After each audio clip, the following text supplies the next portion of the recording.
नमस्कार दोस्तों, आज की इस वीडियो में हम बात करने वाले हैं साइनसॉटोमी के बारे में। दोस्तों, साइनसॉटोमी एक सर्जिकल प्रोसीजर है और जिसे कि साइनस के रोगों का इलाज करने के लिए किया जाता है। साइनस को मेडिकल भाषा में पैरानेज़ल साइनस भी कहा जाता है और ये नाक की गुहा के पास एक थैली नुमा संरचना होती है। ये गुहाएं बलगम का स्राव करती है जो कि पतले रास्तों से होते हुए नाक के माध्यम से बाहर निकल जाता है। बलगम नाक को साफ और बैक्टीरिया मुक्त रखने में मदद करता है। हालांकि साइनस के टिश्यूज़ में यानी कि ऊतकों में सूजन और लालिमा होना या साइनस में द्रव जमा हो जाना वगैरह स्थितियों में ये गुहा प्रभावित हो जाती है और जिससे कि नाक बंद होना और बुखार जैसी स्वास्थ्य समस्याएं होने लगती है। साइनसॉटोमी को साइनस में मौजूद द्रवों को निकालने के लिए किया जा सकता है ताकि साइनस की सूजन को कम किया जा सके। साइनसॉटोमी करने से पहले डॉक्टर ये सुनिश्चित करते हैं कि आपको साइनस है या नहीं, जिसके लिए कुछ डायग्नोस्टिक टेस्ट किए जाते हैं। यदि आप कुछ विशेष दवाएं लेते हैं तो डॉक्टर साइनसॉटोमी सर्जरी से पहले आपको कुछ दवाएं छोड़ने की सलाह दे सकते हैं। सर्जरी शुरू करने से पहले आपको लोकल या जनरल एनेस्थीसिया दी जाती है, जिससे कि आपको सर्जरी के दौरान कोई दर्द या तकलीफ महसूस नहीं होती है। सर्जरी होने के एक हफ्ते बाद आपको फिर से अस्पताल बुलाया जा सकता है, जिस दौरान आपके हेल्थ और सर्जरी के घावों की जांच की जाती है। दोस्तों, बात की जाए कि साइनसॉटोमी किसे कहते हैं, तो साइनसॉटोमी एक सर्जिकल प्रक्रिया है जिसकी मदद से साइनस संबंधी विभिन्न प्रकार के रोगों का इलाज किया जाता है। साइनस नाक के दोनों तरफ बनी एक थैलीनुमा संरचना होती है जिसके भागों के नाम की बात करें तो फ्रंटल साइनस की बात करें तो ये आंखों के ऊपर और आईब्रो के पास होता है। मैक्सिलरी साइनस आंखों के नीचे होता है। एथमोइडल साइनस आंखों के बीच में होता है और स्फेनोइडल साइनस आंखों के पीछे होता है। साइनस कैविटी का मुख्य रूप से फ्रंटल भाग म्यूकस बनाने में मदद करता है। म्यूकस को हिंदी भाषा में श्लेष्म कहा जाता है, जो कि एक प्रकार का बलगम होता है और नाक को अंदर से नम रखने में मदद करता है। तरल म्यूकस आमतौर पर नाक के माध्यम से शरीर से बाहर निकल जाता है और ये पूरी कार्यप्रणाली नाक को साफ और इन्फेक्शन मुक्त रखने के लिए होती है। आमतौर पर साइनस की कैविटी में हवा भरी होती है, हालांकि कुछ स्थितियों में हवा साइनस के अंदर फंस जाती है और म्यूकस के कारण बाहर नहीं आ पाती है, जिसके परिणाम स्वरूप बैक्टीरिया पैदा होने का खतरा बढ़ जाता है। इतना ही नहीं, हवा अंदर फंसने से साइनस की परतों में सूजन और लालिमा होने लगती है, जिस स्थिति को साइनसाइटिस कहा जाता है। और साइनसाइटिस दो प्रकार का होता है, जिनमें एक अचानक से होने वाला एक्यूट साइनसाइटिस और दूसरा धीरे धीरे यानी कि क्रॉनिक साइनसाइटिस होता है। साइनोसाइटिस का इलाज करने के लिए डॉक्टर आमतौर पर एंटीबायोटिक और नाक को साफ करने वाली डीकंजेस्टेंट दवाएं देते हैं। यदि किसी कारण से एंटीबायोटिक दवाओं से साइनोसाइटिस ठीक नहीं हो पा रहा है या फिर स्थिति निरंतर गंभीर होती जा रही है तो साइनसॉटोमी सर्जरी की जा सकती है और इस सर्जरी के दौरान सर्जन या तो पूरी फ्रंटल साइनस फ्लोर या फिर उसके कुछ कक्षों को हटा देते हैं। तो बात की जाए कि साइनसॉटोमी क्यों की जाती है, तो यदि आपको कोई शारीरिक समस्या महसूस हो रही है जैसे कि क्रॉनिक राइनोसाइनसाइटिस यानी कि नाक की गुहा में मौजूद श्लेष्मिक परत में सूजन होना जिस कारण से लंबे समय से लक्षण होना। दूसरा है सेरेब्रोस्पाइनल द्रव में रिसाव होना, यानी कि दिमाग और रीढ़ में पाया जाने वाला एक रंगहीन द्रव होता है जो कि इन अंगों पर दबाव पड़ने से बचाता है और अपशिष्ट पदार्थों को बाहर निकालता है। CSF से रिसाव होने से स्वास्थ्य संबंधी गंभीर जटिलताएं हो सकती है। बात की जाए एक्यूट साइनसाइटिस की, तो श्लेष्मिक परत में अचानक से सूजन आ जाना। म्यूकोसिल की बात करें तो साइनस के अंदर किसी हिस्से में सूजन होना और साथ ही द्रव बढ़ जाना। और ट्यूमर की बात करें तो साइनस में ट्यूमर होना।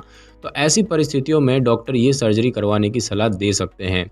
साइनसाइटिस में आमतौर पर आपको कुछ लक्षण देखे जा सकते हैं, जैसे कि बुखार, मुंह से बदबू आना, गले में बलगम जमना, थकान, चेहरे के हिस्सों में दबाव महसूस होना, विशेष रूप से नाक, आंख और माथे के आसपास, और खांसी होना। बात की जाए कि साइनसॉटोमी सर्जरी किसे नहीं करवानी चाहिए, तो यदि आपको कोई समस्या महसूस हो रही है तो डॉक्टर साइनसॉटोमी सर्जरी करवाने से मना कर सकते हैं, जैसे कि फ्रंटल साइनस मौजूद ना होना या फिर उसका कुछ हिस्सा बना हुआ ना होना, जिसे कि एप्लास्टिक फ्रंटल साइनस कहा जाता है। साइनस में मौजूद हड्डी में कोई विकृति होना या हड्डी का विभाजन होना, हड्डी में इन्फेक्शन होने के कारण माथे में सूजन आना जिससे कि पोर्ट्स पफी ट्यूमर भी कहा जाता है, खोपड़ी में कोई हड्डी बढ़ जाना या फिर ट्यूमर हो जाना जिसे कि लार्ज ऑस्टियोमास के नाम से भी जाना जाता है, फ्रंटल साइनस की तरफ के टिश्यूज क्षतिग्रस्त होना या फिर पहले कभी सेरेब्रोस्पाइनल द्रव का रिसाव हुआ होना। दोस्तों बात की जाए कि साइनसोटॉमी जो है ये सर्जरी इससे पहले की तैयारी कैसे होती है, तो दोस्तों साइनसोटॉमी सर्जरी करवाने से पहले आपको कुछ तैयारी करने की आवश्यकता पड़ सकती है। जैसे कि डॉक्टर आपकी हेल्थ संबंधी पिछली जानकारी लेंगे और साथ ही आपका शारीरिक परीक्षण करेंगे, जिनकी मदद से उन्हें हेल्थ संबंधी काफ़ी जानकारी प्राप्त हो जाती है। साथ ही आपको कुछ विशेष टेस्ट करवाने के लिए भी कहा जा सकता है, जैसे कि सीटी स्कैन, एमआरआई स्कैन, छाती का एक्सरे और इलेक्ट्रोकार्डियोग्राम वगैरह। परीक्षण के दौरान आपको कुछ प्रकार के ब्लड टेस्ट करवाने की सलाह भी दी जा सकती है। यदि आपने हाल में कोई दवा खाई थी या फिर वर्तमान में भी कोई दवा का सेवन कर रहे हैं तो उस बारे में डॉक्टर को पूरी जानकारी दें। इसके अलावा यदि आप कोई हर्बल उत्पाद, विटामिन, मिनरल या अन्य कोई सप्लीमेंट ले रहे हैं तो डॉक्टर को इस बारे में बता दें। यदि आप रक्त को पतला करने वाली दवाएं लेते हैं जैसे कि एस्पिरिन या आइबुप्रोफेन वगैरह, उनको डॉक्टर उन्हें कुछ समय तक न लेने की सलाह दे सकते हैं, क्योंकि रक्त पतला होने पर सर्जरी के दौरान अधिक ब्लीडिंग होने का खतरा रहता है। सर्जरी शुरू करने से पहले डॉक्टर आपको एंटीबायोटिक और अन्य कुछ प्रकार की दवाएं दे सकते हैं। यदि आपको हाल ही में इन्फेक्शन हुआ है या अब भी इन्फेक्शन के लक्षण महसूस हो रहे हैं तो डॉक्टर को इस बारे में बता दें, और ऐसा इसीलिए क्योंकि इन्फेक्शन के मामलों में सर्जरी को कुछ दिन के लिए टाला जा सकता है। आपको सर्जरी करवाने के लिए खाली पेट अस्पताल आने की सलाह दी जाती है। खाली पेट रखने के लिए आपको सर्जरी वाले दिन से रात के बाद कुछ भी न खाने की सलाह दी जा सकती है। यदि आप किसी कारण से भूखे नहीं रह सकते हैं तो डॉक्टर को इस बारे में बता दें। सर्जरी शुरू होने से 1 या 2 घंटे पहले आपको एक विशेष दवा दी जाती है जिसको स्प्रे की मदद से नाक में डाला जाता है। सर्जरी से 3 हफ्ते पहले ही डॉक्टर आपको धूम्रपान और शराब का सेवन न करने की सलाह दे सकते हैं। ऐसा इसीलिए क्योंकि सिगरेट और शराब वगैरह पीने से सर्जरी के बाद स्वस्थ होने की प्रक्रिया धीमी पड़ जाती है और साथ ही अन्य स्वास्थ्य संबंधी जटिलताएं भी विकसित हो जाती है।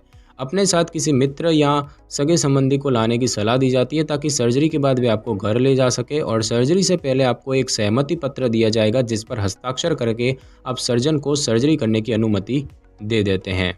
और अब हम दोस्तों जानेंगे कि साइनसोटॉमी कैसे की जा सकती है, इसे करने का तरीका क्या होता है। तो दोस्तों अस्पताल में भर्ती हो जाने के बाद आपको एक विशेष अस्पताल ड्रेस पहनने के लिए दी जाएगी। आपको ऑपरेशन थिएटर में ले जाकर एक टेबल पर पीठ के बल लिटा दिया जाएगा और आपकी नस में सुई लगाकर दवा की बोतल शुरू कर दी जाएगी। आपको लोकल या जनरल एनेस्थीसिया का इंजेक्शन दिया जाएगा। जनरल एनेस्थीसिया की मदद से आप गहरी नींद में सो जाएंगे और सर्जरी के दौरान आपको कुछ महसूस नहीं होगा। लोकल एनेस्थीसिया की मदद से शरीर के उस हिस्से को सुन्न कर दिया जाएगा जिसकी सर्जरी की जानी है।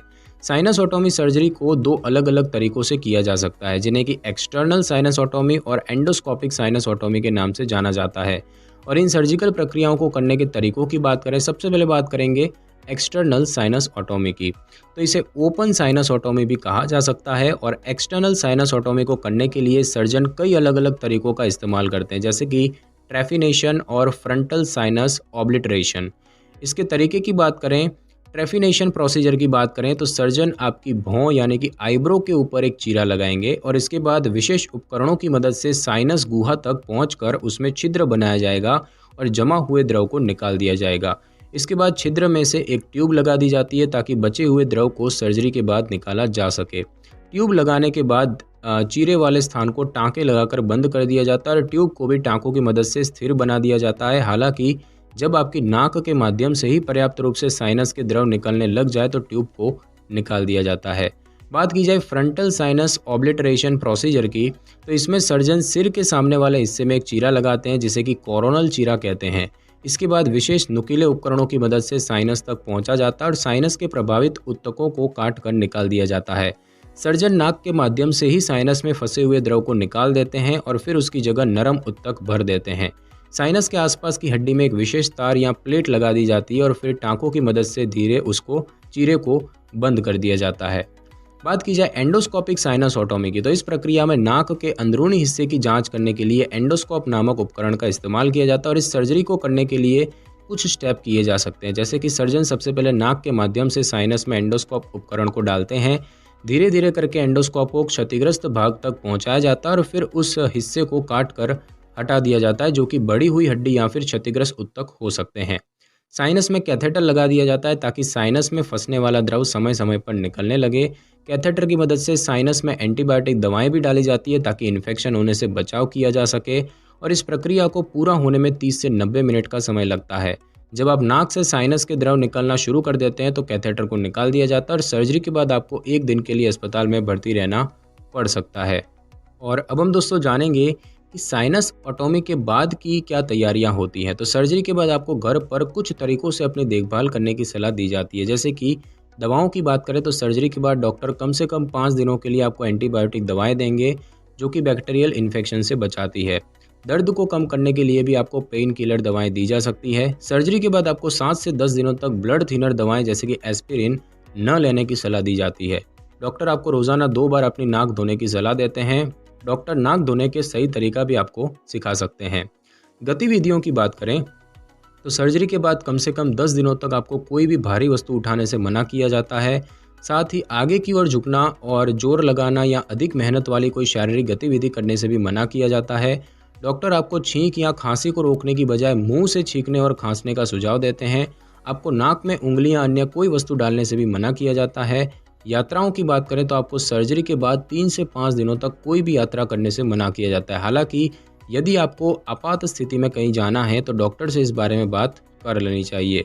यदि आपको सर्जरी के बाद कोई लक्षण महसूस हो रहे हैं जैसे कि बुखार, दृष्टि में बदलाव, उल्टी और मतली, आंखों में सूजन, गर्दन में अकड़न, गंभीर सिरदर्द, नाक से खून आना, तो डॉक्टर से इस बारे में बात कर लेनी चाहिए। और दोस्तों बात की जाए कि साइनसॉटोमी से क्या क्या जोखिम हो सकते हैं, तो इसके कुछ जोखिम या जटिलताएं हो सकते हैं जैसे कि ब्लीडिंग होना, सेरेब्रोस्पाइनल फ्लूइड लीक होना, खून चढ़ाने की ज़रूरत पड़ना, सूंघने की शक्ति कम होना, एनेस्थेशिया से एलर्जी होना, दृष्टि संबंधी समस्याएं होना या फिर आँख और होठों के पास सूजन होना और नील पड़ना।